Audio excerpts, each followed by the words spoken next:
दोस्तों फाइनली मैं आज आपके सामने इकोनॉमिक्स का सब्जेक्टिव क्वेश्चन लेकर आया हूं। और हाँ, आज की क्लास को देखकर दोस्तों आपको इकोनॉमिक्स से डर खत्म हो जाएगी, क्योंकि मेरे दोस्तों आज आपके सामने मैं सिलेक्टेड क्वेश्चन लेकर आया हूं। मेरे दोस्तों इससे पहले मैंने जितने सारे आप लोगों को सिलेक्टेड क्वेश्चन प्रोवाइड किया हूं, मेरे भाई हाथ जोड़कर विनती है कि आप में से कोई स्टूडेंट्स अगर नहीं देखें तो जल्दी से जाकर के दोस्तों आप लोगों को देख लेना भाई, चाहे वो ऑब्जेक्टिव का हो या सब्जेक्टिव का हो। और नंबरिकल दोस्तों अभी तक मैंने अगर नहीं बताया हूं तो मैं आप लोगों को नंबरिकल बारी बारी से दोस्तों एक एक स्टेप बाय स्टेप में आपको बताने की पूरी कोशिश करूंगा। आइए से सबसे पहला अगर मैं अपने तरफ से बात करूं दोस्तों, मेरा तरफ का आज का सबसे बेहतर क्वेश्चन दोस्तों ये है जो पिछले कई सालों से दोस्तों लगातार पूछा जा रहा है। पिछले कई सालों से मेरे अकॉर्डिंग दोस्तों पहला क्वेश्चन ये नहीं है, लेकिन मैं आपको ये बता रहा हूं इसलिए क्योंकि दोस्तों ये क्वेश्चन बहुत ही इंपॉर्टेंट है भाई। क्वेश्चन है सर हमारा अस्थापन्न वस्तु एवं पूरक वस्तु क्या है। मेरे दोस्तों मैं चाहता हूं दोस्तों कि सबसे पहले मैं आपको देसी भाषा में समझाऊं और इसके बाद दोस्तों याद रखिएगा, इसके बाद दोस्तों हम लोग क्या करेंगे भाई, आपको क्वेश्चन आंसर समझाऊंगा भाई स्टेप बाय स्टेप। देखिए दोस्तों यहाँ पे अस्थापन्न वस्तु होती है और एक होता है सर हमारा पूरक वस्तु। अस्थापन्न वस्तु का मतलब होता है दोस्तों कि हमारे पास ऑप्शन होता है। क्या भाई? हमारे पास ऑप्शन होती है, समझिएगा भाई, हमारे पास ऑप्शन होता है और हम उसी ऑप्शन के अकॉर्डिंग दोस्तों हमें उसे चयन करते भाई। मेरे दोस्तों मैं आपको बताना चाहूंगा, जैसे अभी मेरे पास चीनी है मेरे दोस्तों और हमारा कॉफी है, यानी चाय है और कॉफी है। मेरे दोस्तों अगर कॉफी की दाम बढ़ जाएगी ना तो हम चाय पियेंगे। ये सही नो दादा, सही कहे यो ने रे भाई। अगर चीनी के दाम बढ़ जाएगा ना दोस्तों हम कॉफी पियेंगे, कॉफी के दाम बढ़ेगा ना दोस्तों हम चीनी पियेंगे, मतलब चाय पियेंगे। ये सही नो। तो इससे हम लोग बोलते हैं दोस्तों अस्थापन्न वस्तु। अगर पेंसिल का दाम बढ़ जाएगा ना भाई, सच कहता हूं मैं कलम से लिखूंगा। कलम अगर 2 रुपया वाला अगर 20 रुपया हो जाएगी तो मैं पेंसिल से लिखूंगा। मेरे दोस्तों जब हम लोग एक दूसरे के बदले में प्रयोग करते हैं तो उसे हम लोग अस्थापन्न वस्तु बोलते हैं। जब हम लोग दोस्तों एक दूसरे के बदले में प्रयोग करते हैं मेरे लाडला, उसे हम लोग अस्थापन्न वस्तु कहते हैं। पूरक वस्तु क्या है मेरे भाई? तो पूरक वस्तु जो हम लोग साथ साथ लेकर चलते हैं, जैसे दोस्तों हस्बैंड वाइफ, जैसे दोस्तों कोई कपल, आप लोग नहीं है मुझे पूरा विश्वास है, ऐसे आप लोग नहीं है भाई, आप लोग अपने फ्यूचर का ख्याल रखते होंगे भाई।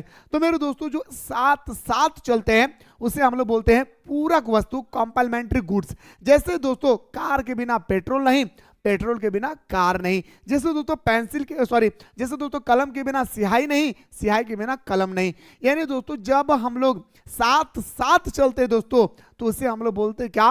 कॉम्प्लीमेंट्री गुड्स, यानी सर हमारा पूरक वस्तु। क्या बोलते हैं सर हम लोग? उससे हम लोग पूरक वस्तु कहते हैं। क्लास को छोड़कर कोई ना जाए मेरे भाई, बहुत इंपॉर्टेंट क्वेश्चन लेकर आए भाई। आप लोगों को दोस्तों देसी भाषा में मैंने आप लोगों को समझाने का प्रयास किया और मुझे उम्मीद भी है दोस्तों कि आप लोगों को बहुत सुंदर तरीके से, बहुत ही प्यारा तरीके से दोस्तों आप लोगों को समझ में आ गया होगा आखिर में क्या कहना चाह रहा था। ठीक है, अब ध्यान से देखिएगा। अस्थापन्न वस्तु और हमारा आता है सर एक पूरक वस्तु। अस्थापन्न वस्तु का पहला डेफिनेशन की अगर हम बात करें, अस्थापन्न वस्तु का इस्तेमाल एक दूसरे के स्थान पर किया जाता है। जैसे दोस्तों हमारे पास एग्जाम्पल होगा चाय और कॉफी। क्या भाई? चाय और कॉफी। जैसे दोस्तों हमारे पास क्या होगा भाई? चाय और कॉफी। ठीक है भाई।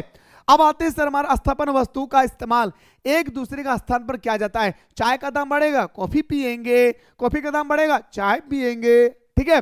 अब दोस्तों पूरक वस्तु की बात करें तो पूरक वस्तु का इस्तेमाल एक साथ किया जाता है। पूरक वस्तु का इस्तेमाल दोस्तों हम लोग एक साथ करते हैं भाई। पूरक वस्तु का इस्तेमाल दोस्तों हम लोग एक साथ करते हैं।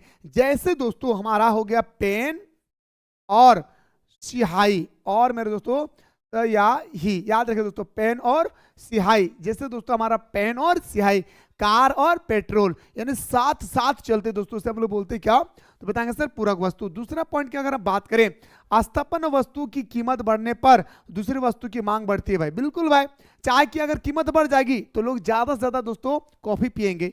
चाय की दाम बढ़ते ही दोस्तों कॉफी को लोग ज्यादा पसंद करेंगे। चाय के दाम घटते ही दोस्तों कॉफी का दाम, दोस्तों याद रखें, चाय के दाम घटते ही दोस्तों लोग कॉफी को छोड़ के चाय पिएंगे। समझ रहे बात को? तो अस्थापन्न वस्तुओं की कीमत बढ़ने पर दूसरी वस्तु की मांग बढ़ती है भाई। अभी बताएं भाई, चाय के दाम बढ़ेगी हम दोस्तों कॉफी पिएंगे, कॉफी का दाम बढ़ेगी हम चाय पिएंगे। समझ रहे? लेकिन पूरक वस्तुओं का कीमत बढ़ने पर दूसरी वस्तु की मांग कम होती है। पूरक वस्तु की कीमत बढ़ने पर दूसरी वस्तु की मांग कम होती है भाई। आज दोस्तों अगर पेट्रोल का दाम 1000 रुपया लीटर कर दिया जाए, यकीन मानिए मेरे दोस्त, हमारा बड़े बड़े जो शोरूम है ना दोस्तों, वह टंग जाएगा भाई, लटक जाएगा। क्यों? एक वस्तु की दाम बढ़ती है दोस्तों, डीजल का दाम जैसे ही बढ़ा, लोग कार नहीं खरीदेंगे भाई। क्यों? क्योंकि दोस्तों कार खरीदने से ही हमें तेल भराना होगा, तेल भरने के लिए दोस्तों हम 1000 रुपये कहाँ से लाएंगे, है ना। तो पूरक वस्तु और मेरे दोस्तों आपका स्थापन वस्तु का डेफिनेशन, और मैं आपको एग्जाम्पल जो दिया हूं ये भी आप लोगों को समझ में आ गया होगा भाई। और मैं जैसे दोस्तों आप लोगों को दे रहा हूं आपको एग्जाम हॉल में, वैसा ही लिखना है मेरे भाई। पूरक वस्तु की कीमत बढ़ने पर दूसरी वस्तु की मांग कम हो जाती है भाई। बताएं भाई, सिंपल सी बात भाई, समझ रहे ना भाई। चलिए सर एग्जांपल दो। अगर कार दोस्तों, जो कार आज हमें 5 लाख रुपए में मिल रहा है, वो कार अगर हमें 50 लाख में मिलेगी, पेट्रोल बिकेगा भाई? कोई नहीं खरीदेगा मेरे भाई डीजल, है ना। आइए तीसरा पॉइंट, स्थापन वस्तु स्वतंत्र होते भाई। स्थापन वस्तु स्वतंत्र होता है भाई। जैसे दोस्तों हमारा लड़की लोग क्या होते भाई, स्वतंत्र होता है मेकअप कराने में, कोई रोक टोक नहीं कर सकता दोस्तों। जब लड़की लोग मेकअप रूम में घुसती है ना, कोई भी रोक टोक नहीं कर सकते हैं, वह लड़की लोग फ्रीडम होते हैं दोस्तों। इसी तरह से हमारा स्थापन वस्तु क्या होता है भाई, फ्रीडम होता है भाई, स्वतंत्र होती है। जैसे दोस्तों क्या भाई, जैसे चाय की दाम बढ़ेगी, जा जा रे जा जा जा, बहुत देख लिए, हम कॉफी पियेंगे, कॉफी का दाम बढ़ेगा, अरे जा जा हम चाय पियेंगे। समझ रहे बात को। तो स्थापन वस्तु स्वतंत्र होती है, पूरक वस्तु एक दूसरे के पर निर्भर होती है। पूरक वस्तु क्या होती है भाई, कार के बिना पेट्रोल नहीं चल सकता है, पेट्रोल के बिना कार नहीं चल सकता है, कलम के बिना स्याही नहीं चल सकते हैं, स्याही के बिना कलम नहीं चल सकते हैं। सिंपल सा बात है मेरे भाई, ठीक है ना। चौथा पॉइंट की अगर हम बात करें, स्थापन वस्तु लोच, स्थापन वस्तु की लोच जो है दोस्तों वो धनात्मक होता है, क्योंकि दोस्तों ये हमारे एक दूसरे के बदले में प्रयोग किए जाते हैं, याद रखिए दोस्तों। लेकिन पूरक वस्तु क्या होती है दोस्तों, ऋणात्मक होता है। कैसे सर? एक वस्तु के अगर दाम बढ़ जाएंगे ना भाई, डीजल अगर 200 रुपए लीटर हो जाएगा ना, लोग कार कम चलाएंगे, तो ऋणात्मक हुआ या नहीं भाई? एक वस्तु में गिरावट आई या नहीं भाई? आप कहेंगे सर बिल्कुल हाँ। तो ये था सर हमारा दोस्तों स्थापन वस्तु और हमारा पूरक वस्तु का डेफिनेशन। आई होप दोस्तों कि आप लोगों को आज के बाद कभी भी दोस्तों कहीं भी टेंशन नहीं होगी, मुझे पूरा विश्वास है। अगर आप में से कोई स्टूडेंट्स गौर से सुना होगा तो यह था सर हमारा एक क्वेश्चन था मेरे दोस्तों, जो मेरे दोस्तों छूट गया था, इस कारण से मैंने आप लोगों को बेहतर तरीके से दोस्तों समझाया था भाई, ठीक है। आइए सर एक एक करके मेरे दोस्तों आपको बताना चाहूंगा दोस्तों, ठीक है। आइए सर मैं आपका एक्चुअली डेफिनेशन में दोस्तों मैं आप लोगों का आज क्लास जो है था, और एक क्वेश्चन दोस्तों ये मैंने आप लोगों को ऑलरेडी बताया था भाई। ये क्वेश्चन का जो आंसर है ना मेरे भाई, मैं आप लोगों को बताया था भाई, याद रखिएगा। मैं इस क्वेश्चन का आंसर आप लोगों को बताया था, मैं फिर से चाहता हूं दोस्तों। तो एमपीसी तथा गुणांक का मान, ये जो है दोस्तों आप लोगों को दोस्तों मैं बताना चाहूंगा। ये क्वेश्चन दोस्तों ऑलरेडी मैं आप लोगों को एक बार पहले ही बता चुका हूं कि सर आखिर इसका डेफिनेशन क्या है। तो मेरे दोस्तों पहला क्वेश्चन देखिए क्या कह रहा है भाई क्वेश्चन, कि यदि किसी अर्थव्यवस्था में उपभोग फलन, यानी दोस्तों अगर हम बात करें उपभोग फलन को दोस्तों हम लोग सी से इंडिकेट करते हैं, क्योंकि दोस्तों सी से मतलब होता है कंजप्शन, ठीक है। तो सी बराबर सर हमारा दिया हुआ था कितना मेरे भाई, तो 100 150 अब प्लस दोस्तों हमारा कितना होता है 0.6y, ठीक है भाई। अब ध्यान से देखते जाए मेरे भाई, यहां पे आपको दो चीज फाइंड करना भाई। अगर आप लोग कॉपी पेन लेकर बैठे तो प्लीज आप लोग लिख लीजिएगा।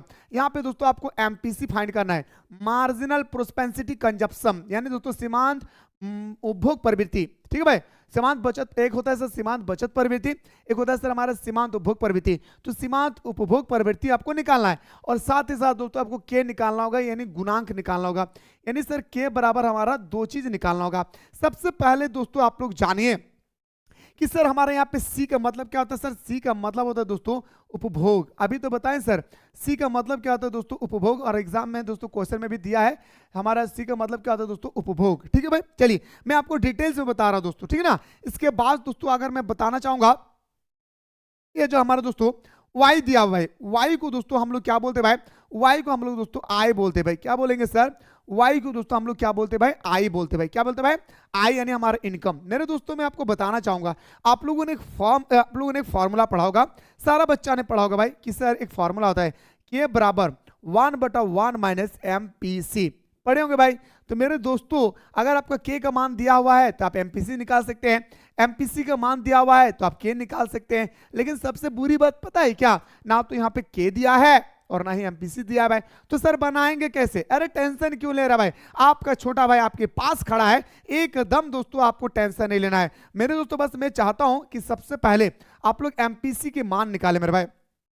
ध्यान से देखेंगे भाई, सबसे पहले दोस्तों आप लोग क्या करें भाई, एमपीसी के मान निकाले मेरे भाई। ध्यान से देखेंगे, सबसे पहले आप लोग क्या करें भाई, एमपीसी के मान निकाले। लेकिन दोस्तों आप एमपीसी के मान जो है आप तब निकाल सकते हो दोस्तों जब आपका फॉर्मूला पता हो। यानी सी बराबर एक फॉर्मूला आता है दोस्तों, ए प्लस बी वाई भाई, ए प्लस बी वाई मेरे दोस्तों, जहां बी हमारा क्या है भाई, आई है, और बी हमारा वाई क्या है मेरे भाई, तो वाई मेरे दोस्तों याद रखेगा हमारा वाई क्या है दोस्तों, आई। हमारा वाई को दोस्तों हम लोग क्या बोलते हैं भाई, तो वाई को हम लोग आई बोलते हैं। लेकिन एक बात याद रखेगा, ये जो हमारा बी है ना भाई, ये बी हमारा दर्शाता है दोस्तों क्या, तो एमपीसी। याद रखेगा हमारा क्या दर्शाती है दोस्तों, एमपीसी दर्शाती है। फिर से बोलिए ना भाई, क्या दर्शाता है मेरे भाई हमारा बी, तो बताएंगे सर एमपीसी दर्शाता है। यानी सर हम बोल सकते हैं कि एमपीसी का मान हमारा 0.6 दिया भाई, निकल गया भाई, फंडा खत्म, फंडा खत्म, एमपीसी का मान दोस्तों हमारा निकल गया।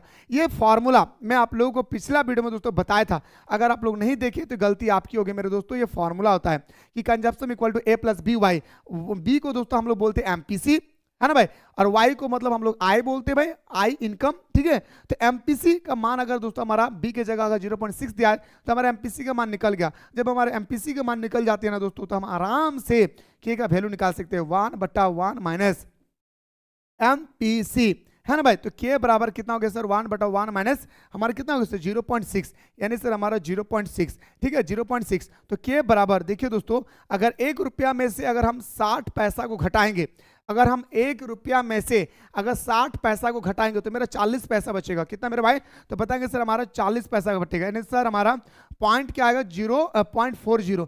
अब पॉइंट को हटाएंगे दोस्तों, यहाँ पे क्या आएगा 00। यानी सर 20 5 100 और 20 दूने 40, इसको इससे डिवाइड करेंगे तो आइए मेरे भाई कितना 2.5। और यही दोस्तों आपको आंसर है। बस मेरे भाई आपको इतना बनाना है यार, यकीन मानिए मेरे दोस्तों, आपको 5 मार्क्स लाने से कोई नहीं रोक सकता है, इस बात को याद रखें भाई। इतना बनाना है मेरे दोस्तों और आपको 5 मार्क्स मिलेगी। यहाँ पे 2 क्वेश्चन था मेरे दोस्तों, एक बार फटाफट सारा स्टूडेंट्स एक बार कमेंट सेक्शन में मेरे दोस्तों प्लीज आप लोगों से एक मेरी छोटी सी विनती है भाई, क्या आप लोगों को दोस्तों यहाँ तक समझ में आ गया होगा? तो मेरे दोस्तों मैं आगे बढ़ूं, जल्दी से बताए भाई। एक बार मैं आप लोगों को चाहता हूं दोस्तों कि आप लोगों का जो मैथमेटिक्स का मैं क्वेश्चन बताया हूं, क्या मेरे लाडला ये समझ में आ गया? ये मैं इसलिए दोस्तों आप लोगों को डिटेल्स में बताया हूं क्योंकि दोस्तों एक वीडियो में मैंने आप लोगों को बड़ी सुंदर तरीके से बताया था भाई, ठीक है।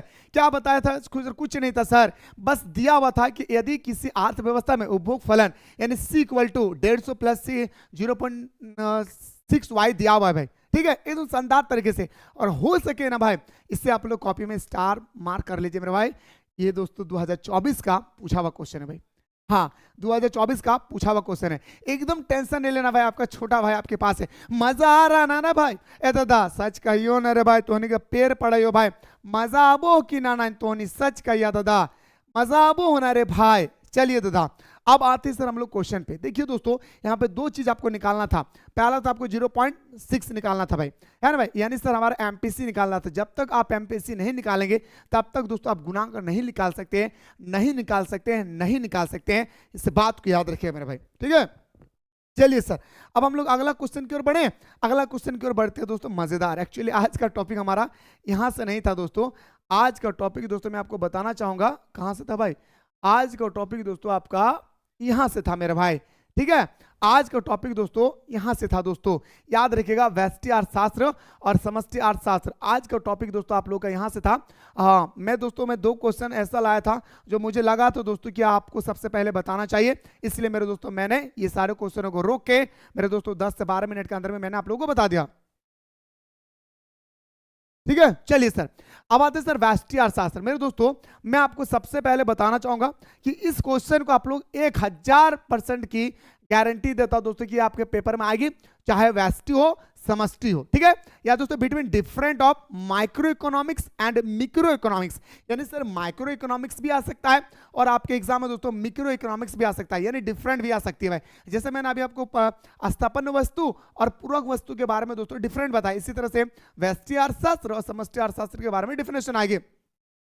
आप ध्यान से देखेंगे मेरे भाई, मैं एक बात बता रहा हूं, व्यष्टि अर्थशास्त्र का मतलब होता है दोस्तों एक परिवार, एक फार्म। फार्म का मतलब यहाँ पे हम लोग इकोनॉमिक्स के भाषा में उद्योग को, फैक्ट्री को फार्म बोलते हैं भाई। फार्म मतलब ये मत समझिएगा सर पोल्ट्री फार्म को बोल रहे भाई, बकरी के फार्म को बोल रहे, नहीं। इकोनॉमिक्स के भाषा में फैक्ट्री को दोस्तों फार्म बोला जाता है। क्या दादा? फार्म बोला जाता है। ओके अब ध्यान से देखेंगे, व्यष्टि एवं समष्टि अर्थशास्त्र की परिभाषा दीजिए। आप ध्यान से देखेंगे मेरे दोस्तों, क्या है समझिएगा फंडा। व्यष्टि अर्थशास्त्र मतलब दोस्तों एक परिवार, है ना भाई, एक कंपनी या दोस्तों एक फार्म। समष्टि का मतलब होता है दोस्तों कुल इनकम, टोटल आय, कुल परिवार, कुल फार्म, यानी दोस्तों आपका कुल शब्द लगा रहेगा सर। ठीक है, चलिए। अर्थशास्त्र की वह शाखा, शाखा मतलब होता है ब्रांच। जैसे दोस्तों ये हमारा हाथ है ना भाई, ये हमारा पेड़ है भाई, ट्री, हमारा शाखा है भाई, डाली है भाई, 5 को डाली है भाई, है ना, ये हमारा ब्रांच हो गया। ठीक है, तो अर्थशास्त्र की वह शाखा जिसके अंतर्गत किसी एक उत्पादक, एक कंपनी, एक फर्म या एक उपभोक्ता आदि का अध्ययन किया जाता है, व्यष्टि अर्थशास्त्र कहलाता है। एकदम सिंपल सा फंडा है।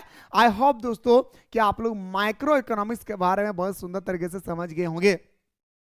सिंपल सा बात है भाई, क्या है सर, कि अर्थशास्त्र की वो शाखा जिसके अंतर्गत किसी एक उत्पादक, एक कंपनी, एक फर्म, एक उपभोक्ता आदि का अध्ययन किया जाता है भाई। क्या किया जाता है? आदि का अध्ययन किया जाता है भाई। सिंपल सा बात है मेरे दोस्तों, याद रखिएगा भाई। ठीक है, अब आइए सर बात करते हैं अर्थशास्त्र की वो शाखा जिसके अंतर्गत, अब हम समष्टि की बात कर रहे हैं भाई। ठीक है, व्यष्टि वाले समझ में आ गया ना? ए दादा बोलियो ना रे भाई, बड़ी मेहनत से तोनी के हम पढ़ाई हो दादा, रात जाग जाग के तोहरी के हम पढ़ाई हो भाई, तोनी के पेश लागो होना रे दादा, हम सही कहा हो ना रे भाई। चलिए सर, अब देखिए समष्टि अर्थशास्त्र क्या है? अर्थशास्त्र की वह शाखा जिसके अंतर्गत व्यक्तिगत इकाई के समूह, एक समूह, समूह मतलब दोस्तों एक तो नहीं है भाई। ठीक है, समूह का मतलब दोस्तों एक तो नहीं होता भाई, समूह का मतलब बहुत सारा होता है भाई। स्कूल में बच्चों का समूह, स्कूल में टीचर्स का समूह, हॉस्पिटल में मरीजों का समूह, समूह का मतलब बहुत सारे समूह होते हैं भाई। ठीक है, समझ रहे भाई, समूह का मतलब बहुत सारे समूह होती है। तो ध्यान से देखेंगे अर्थशास्त्र की वह शाखा जिसके अंतर्गत व्यक्तिगत इकाई के समूह या देश की संपूर्ण अर्थव्यवस्था का अध्ययन किया जाता है, समष्टि अर्थशास्त्र कहलाता है। एकदम मेरे दोस्तों साधारण भाषा में मैंने डेफिनेशन दिया, एक फर्म, एक उद्योग, एक कंपनी, एक उत्पादक, एक उपभोक्ता के अध्ययन को हम लोग व्यष्टि अर्थशास्त्र कहते हैं। कुल आय, कुल इनकम, कुल परिवार, कुल कंपनी के बारे में अध्ययन करना समष्टि अर्थशास्त्र कहलाता है। सिंपल सा बात है भाई। ठीक है, अगला क्वेश्चन बढ़ते हैं सर, उत्पादन संभावना वक्र क्या है? मेरे दोस्तों यही तो है हमारा उत्पादन संभावना वक्र। याद रखें, जिसकी ढाल हमेशा नेगेटिव होता है भाई। मेरे दोस्तों दो चीज अगर आपके कॉपी पेन लेकर बैठे हैं तो थोड़ा सा नोट डाउन कर लेंगे, कर लीजिए ना भाई, क्योंकि ऑब्जेक्टिव में यहां से क्वेश्चन आएगी। बजट रेखा की ढाल, समझ रहे भाई, बजट रेखा की ढाल और उत्पादन संभावना वक्र की ढाल। बजट रेखा की ढाल और उत्पादन संभावना वक्र की ढाल हमेशा ऋणात्मक होता है, नेगेटिव होती है। इस बात को पेन पेपर में लिख लीजिए भाई। ठीक है, तो आगे देखिए उत्पादन संभावना वक्र क्या है? दिए हुए निश्चित तकनीक या उत्पादन के सभी साधनों का उपयोग करते हुए उत्पादन की अलग अलग मात्राओं के संयोग को दर्शाने वाला वक्र उत्पादन दर्शाने वाला होगा। ठीक है, नहीं दर्शाने वाला वक्र को उत्पादन संभावना वक्र कहते हैं और इसकी ढाल दोस्तों हमेशा ऋणात्मक होता है। उत्पादन संभावना एक क्वेश्चन होती है सर, ठीक है, ध्यान से सुनेंगे। इसका अंतर मैं ऑलरेडी बता चुका हूं, आपका व्यष्टि अर्थशास्त्र और समष्टि अर्थशास्त्र का मैं अंतर ऑलरेडी मेरे दोस्तों बता चुका भाई। मैं एक बार फिर से बताना चाहूंगा, ध्यान से सुनेंगे मेरे दोस्तों। उत्पादन संभावना वक्र मूल बिंदु की ओर नतोदर क्यों होती है? ये क्वेश्चन मैंने आप लोगों को एक वीडियो में करवाया था और मैंने आप लोगों को ये भी बताया था दोस्तों, ये बहुत इंपॉर्टेंट है भाई। ठीक है, देखिए दोस्तों अब यही क्वेश्चन, उत्पादन संभावना वक्र मूल बिंदु के नतोदर क्यों होता है भाई? क्वेश्चन आ ही गया ना भाई। उत्पादन संभावना वक्र मूल बिंदु की ओर क्यों नतोदर होती है दोस्तों, ये आपसे पूछा गया। पहले आप ये जानिए मेरे भाई, उत्पादन संभावना वक्र क्या है? ये हमेशा नेगेटिव होती है भाई। तो दी गई निश्चित तकनीकी व उत्पादन के सभी साधन, यानी दोस्तों कोई भी फैक्ट्री है, समझिए देसी भाषा में, कोई भी फैक्ट्री है जहां पे दोस्तों आप उस साधन का निर्माण किए। जिस एग्जांपल दे रहा हूं, मेरा फैक्ट्री में कलम बनता है भाई। क्या बनता है मेरे भाई? मेरा फैक्ट्री में कलम बनती है भाई। ठीक है, तो दी हुई निश्चित तकनीकी व उत्पादन के सभी साधनों को उपयोग करते हुए उत्पादन की अलग अलग मात्रा के संयोग को दर्शाने वाला वक्र का उत्पादन संभावना वक्र कहते हैं। जैसे कलम भी बन रही है, कॉपी भी बन रहा है, पेंसिल भी बन रहा है, तो दिए गए अलग अलग मात्रा को दर्शाने वाले वक्र को हम लोग उत्पादन संभावना वक्र कहते हैं। आप सर उत्पादन संभावना वक्र मूल बिंदु की ओर क्यों नतोदर होती है, यह आपका सबसे इंपॉर्टेंट बात बनती है मेरे भाई। आइए सर इसके बारे में आइए हम लोग पोस्टमार्टम करते भाई। इसके बारे में मेरे भाई क्या करते हैं, हम लोग पोस्टमार्टम करते हैं। उत्पादन संभावना वक्र नतोदर क्यों होता है? उत्पादन संभावना वक्र जो होती है दोस्तों मूल बिंदु वक्र होगा, ठीक है, वक्र मूल बिंदु की ओर नतोदर होता है क्योंकि जब साधनों का एक उपयोग से हटकर दूसरे उपयोग में लगाया जाता है तो सीमांत अवसर लागत में बढ़ने की प्रवृत्ति पाई जाती है। आप दोस्तों मैं आपको साधारण भाषा में बता रहा हूं, सुनेगा। उत्पादन संभावना वक्र मूल बिंदु की ओर नतोदर क्यों होती है? मेरे दोस्तों मेरा फैक्ट्री में कलम भी बन रहा है, मेरा फैक्ट्री में पेंसिल भी बन रही है, मेरा फैक्ट्री में दोस्तों कॉपी भी बन रहा है, मेरा फैक्ट्री में बैग भी बन रहा है, ठीक है, इतनी सारा चीज दोस्तों मेरी फैक्ट्री में बन रही है।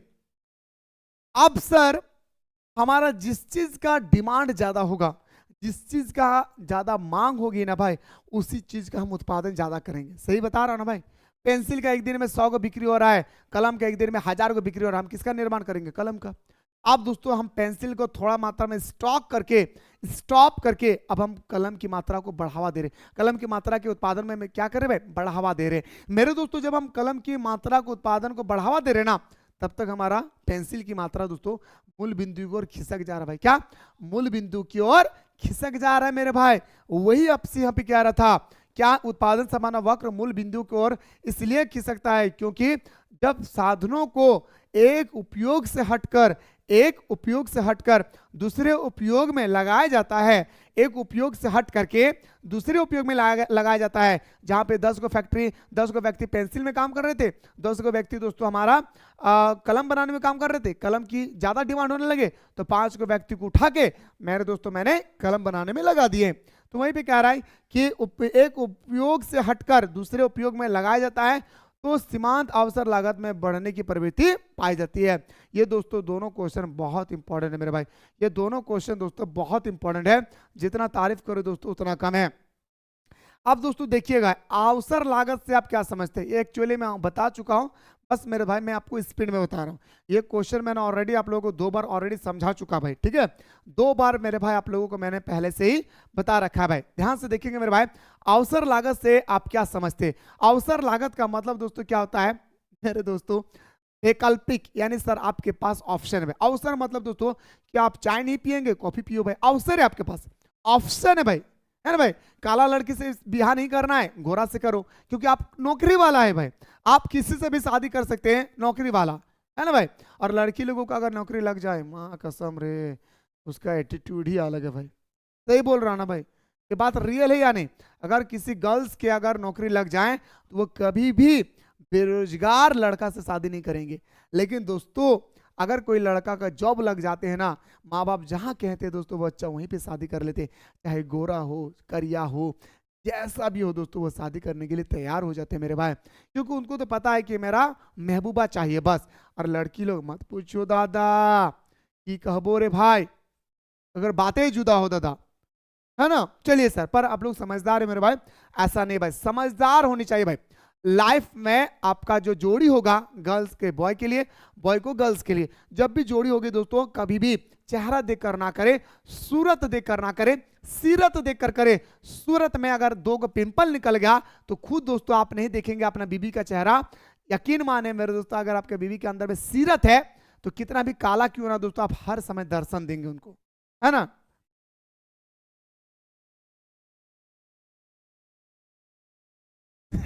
चलिए सर, तो एक वस्तु के उत्पादन के अवसर लागत उस वस्तु के स्थान पर अन्य वस्तु के उत्पादन के त्यागी गई मात्रा होती है भाई। एकदम सिंपल डिफरेंस याद रखिएगा, ज्यादा दोस्तों हौच पौच नहीं करना है यहाँ पे। एकदम जैसे मेरे भाई, मेरे पास अभी पेंसिल है भाई, याद रखिएगा, पेन है मेरे दोस्तों, पेंसिल। अब दोस्तों मेरा पेन में ना मेरे दोस्तों रिफिल खत्म हो गया भाई, मैं क्या करूंगा? पेन को फेंक करके मैं दोस्तों पेंसिल का इस्तेमाल करूंगा, मैं पेन का फेंक करके पेंसिल का इस्तेमाल करूंगा या नहीं दादा? बोलिए ना भाई। आप कहेंगे सर बिल्कुल आप करेंगे, यस या नो? तो यहाँ पे दोस्तों वही आपसे बात कह रहा है, एक वस्तु के उत्पादन की अवसर लागत उस वस्तु के स्थान पर अन्य वस्तुओं की उत्पादन की त्यागी गई मात्रा होती है भाई। मेरे पास पेन था, इसे हम लोग त्याग करके दोस्तों, मेरे पास अवसर था कि हम पेंसिल से भी लिख सकते हैं भाई। इसे वैकल्पिक लागत भी कहा जाता है, और अवसर लागत को दोस्तों हम लोग वैकल्पिक लागत भी बोलते हैं, ऑप्शनल कॉस्ट भी बोलते हैं, क्योंकि उत्पादन के सभी साधन वैकल्पिक प्रयोग होता है भाई। बहुत ही सिंपल मेरे भाई, बहुत ही सिंपल क्वेश्चन था भाई। आप ध्यान से देखिए मेरे भाई, ये दोस्तों आपका जैकबोर्ड ने अभी तक एक बार नहीं पूछा भाई। भूले भटके एक बार 2016 में पूछा था भाई, उसके बाद अभी तक नहीं पूछा भाई। 2016 में पूछा था, हाँ भाई, उसके बाद अभी तक ये क्वेश्चन नहीं पूछा। लेकिन मैं चाहता हूं दोस्तों कि मैं एक भी क्वेश्चन ना छोड़ू भाई आपको लिए, है ना, मैं आपके लिए एक भी क्वेश्चन ना छोड़ू मेरे भाई। क्वेश्चन है सर कि उत्पादन के साधनों में से किन्हीं दो की परिभाषा दे। उत्पादन के साधन बहुत है भाई, भूमि है, श्रम है, पूंजी है, इसके बाद लेबर है। लेबर तो ही भाई। तो मेरे दोस्तों, मैं जितना मेहनत कर रहा हूं, इसका दोस्तों आप लोग 50% मेहनत कीजिए। यकीन मानिए मेरे दोस्तों, आपका रिजल्ट बेटर होने से कोई नहीं रोक सकता है। हाँ, कसम से कहता हूं मेरे भाई, दिन रात एक करके दोस्तों। आप लोग एक बात बताऊं, आप लोग यकीन नहीं मानेंगे दोस्तों, आज मॉर्निंग में मैंने ईटिंग किया है दोस्तों 8:30 बजे, जबकि मैं करता हूँ 11 बजे के बाद। 8:30 बजे ईटिंग क्या हूँ, अपना कसम खा के कहता हूँ, अभी तक मेरे मुंह में ना पानी आया है ना कोई दाना आया है। एक्चुअली बॉडी ठीक नहीं लग रहा है मेरा, मुझे लग रहा है भाई ठंडा लग गया है। ठीक है, समझो मेरे बात को, समझ रहे बात को। लेकिन दोस्तों आप लोग सोचिए, अगर मैं ईटिंग नहीं करूंगा तो एनर्जी नहीं आएगी। लेकिन मेरे दोस्तों, मेरा एनर्जी में कोई कमी देखी भाई? मेरे एनर्जी में दोस्तों, मैं कितना भी बीमार पड़ जाऊं, लेकिन आप लोगों का जब दोस्तों लाइक और कमेंट देखता हूं ना भाई, अंदर से एक अलग ही खुशी होती है भाई। और बार बार कहना पड़ता है, लाइक कर दो ना, लाइक कर दो ना, लाइक, है ना भाई। आज ही दोस्तों याद रखिए दोस्तों, हमें एक्सपीरियंस मिलता है भाई। ठीक है, ठीक है, चलिए। अब उत्पादन के साधनों में से इन्हीं दो का बारे में सर, एक हमारा होता है ना भाई, एक हमारा पूंजी भी होती है। तो हम लोग को दो पूछा गया, लेबर। लैंड मतलब होता है सर भूमि। देखिए, कोई भी फैक्ट्री को बनाने के लिए, कोई भी साधन को उत्पादन करने के लिए मेरे दोस्तों, आपके पास याद रखिएगा मेरे दोस्तों, सबसे पहले भूमि होना चाहिए। अपने भूमि तो खरीद लिया मेरे भाई, जमीन होनी चाहिए, जमीन के बाद दोस्तों लेबर होना चाहिए, लेबर के बाद दोस्तों मशीन वगैरह होना चाहिए, तब ना आपका मशीन लोग चलाएंगे भाई।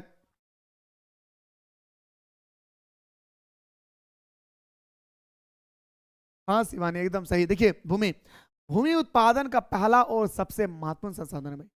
याद रखिए दोस्तों, बिना भूमि का, बिना जमीन का, याद रखिए मेरे भाई, आप कोई भी फैक्ट्री नहीं लगा सकते हैं भाई। ठीक है, तो भूमि उत्पादन का पहला और सबसे महत्वपूर्ण साधन है भाई।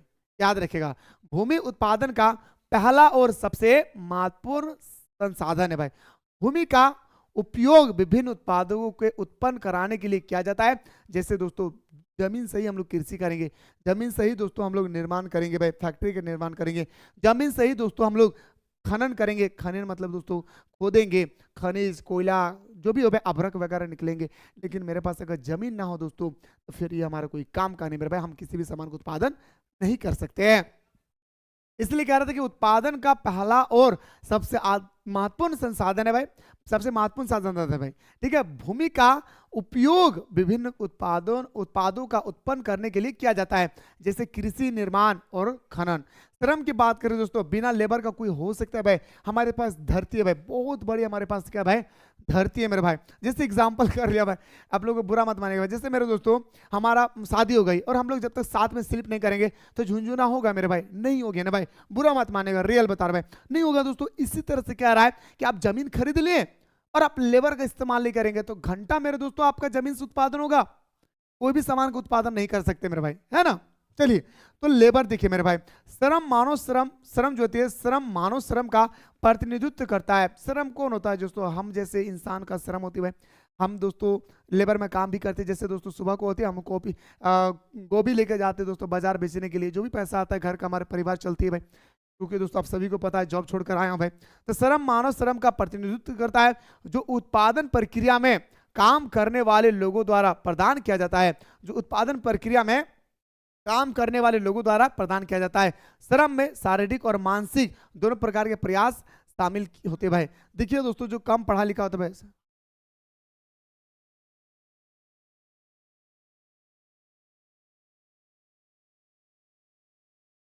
बिल्कुल शिवानी सही कहा, मेरे बात को ध्यान से सुनेंगे।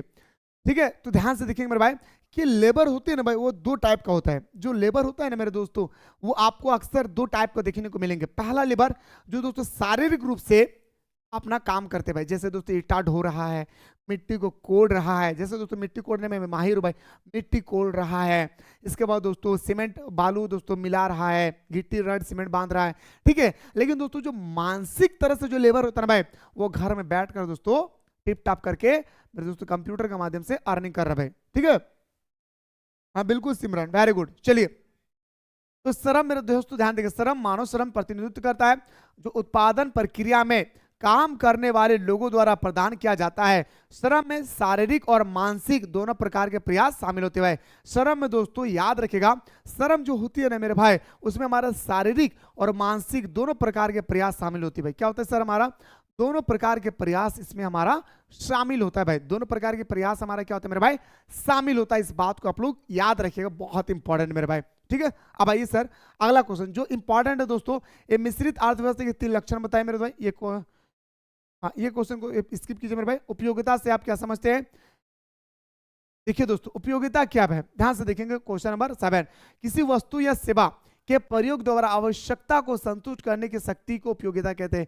उपयोगिता जैसे एग्जांपल दे रहा हूं दोस्तों, जैसे अभी मुझे पानी प्यास लगा है भाई। ठीक है, अगर मेरे दोस्तों अगर मेरा शादी हो जाता तो मेरे दोस्तों मैं अपने वाइफ को कहता है, मालकिन मेरे दिलरुबा जाने मन, पढ़ा पढ़ा के मैं थक चुका हूँ, मेरा बहुत जोर प्यास लगा है, जल्दी से जा करके पानी लाओ ना। अगर मेरे महबूबा अगर अच्छी होंगी ना, वो शरबत बनाकर मुझे ला देगी। लेकिन दोस्तों अगर मेरा महबूबा अगर अच्छी नहीं है तो उसी में दोस्तों जहर डाल के मुझे मरवा देगी। सही कह रहा हूं भाई?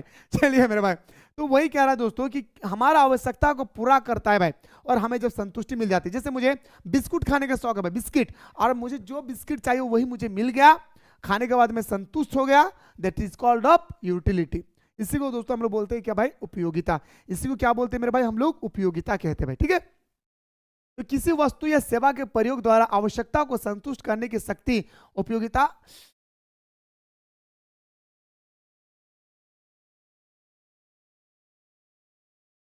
अरे बाप रे, ठीक है, उपयोगिता कहलाती है। एक वस्तु से प्राप्त उपयोगिता अलग अलग व्यक्ति के लिए अलग अलग हो सकता है। जैसे दोस्तों आपको चाय पीना है तो मेरे दोस्तों याद रखिएगा, मुझे कॉफी पीने का शौक है भाई, आपको चाय पीने का शौक है तो मुझे कॉफी पीने का शौक है। मतलब हर एक व्यक्ति को मेरे दोस्तों अलग अलग उपयोगिता होती है दोस्तों। जिससे आपको साइकिल में जाना पसंद है तो मेरे दोस्तों मैं बाइक में चलूंगा। तो सबकी उपयोगिता क्या होती है मेरे भाई?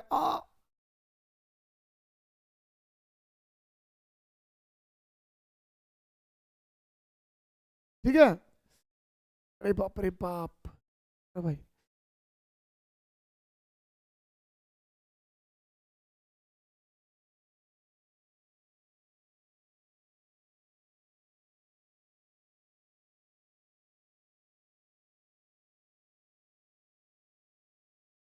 एग्जाम्पल केक का दीजिए सर, एग्जाम्पल जैसे एग्जाम्पल।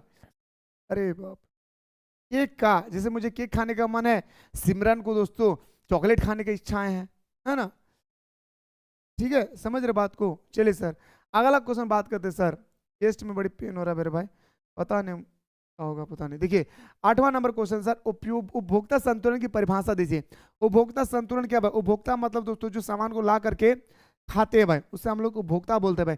जो सामान को ला करके खाता है मेरे भाई, उससे हम लोग उपभोक्ता बोलते हैं भाई। क्या बोलते हैं मेरे भाई?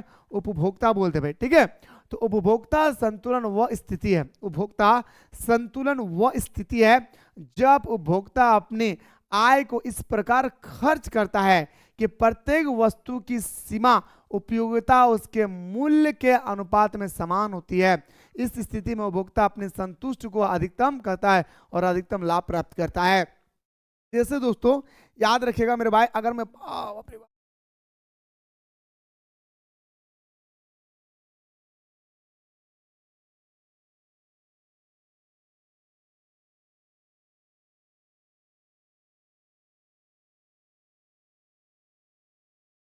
देखिए मेरे भाई, उपभोक्ता संतुलन क्या है? जैसे दोस्तों आपने 10,000 रुपये कमाए, मेरे बात को सुनिएगा, 10,000 रुपये कमाए, 5,000 रुपये आपने दोस्तों घर के परिवार के लिए खर्च कर दिए, और 5 रुपया दोस्तों 5,000 रुपये क्या करते भाई? आप कहीं भी जमा कर दिए। ठीक है, तो आप खर्च करने के बाद दोस्तों आप क्या भाई? आप संतुष्ट है, तो इसी को उपभोक्ता संतुलन कहते हैं भाई। सिंपल सा बात है भाई। तो उपभोक्ता संतुलन वह स्थिति है जब उपभोक्ता अपनी आय को इस प्रकार खर्च करता है। उपभोक्ता संतुलन वह स्थिति है, उपभोक्ता संतुलन वह स्थिति है, याद रखें कि वह स्थिति है दोस्तों, स्थिति है जब उपभोक्ता अपनी आय को, हमारा इनकम है दोस्तों, हम अपनी आय को इस प्रकार खर्च करें, इस प्रकार स्पेंड करें कि प्रत्येक वस्तु की सीमा उपयोगिता उसके मूल्य के अनुपात में समान होती है भाई। इस स्थिति में उपभोक्ता अपने संतुष्ट को अधिकतम करता है और अधिकतम लाभ भी प्राप्त करता है। इससे हम लोग बोलते हैं उपभोक्ता संतुलन भाई। मांग फलन क्या है मेरे भाई, बहुत इंपॉर्टेंट मेरे भाई। डिमांड दोस्तों आपसे पूछा कि फ्रीक्वेंसी क्या है मेरे भाई, ठीक है, ध्यान से देखिए मेरे भाई।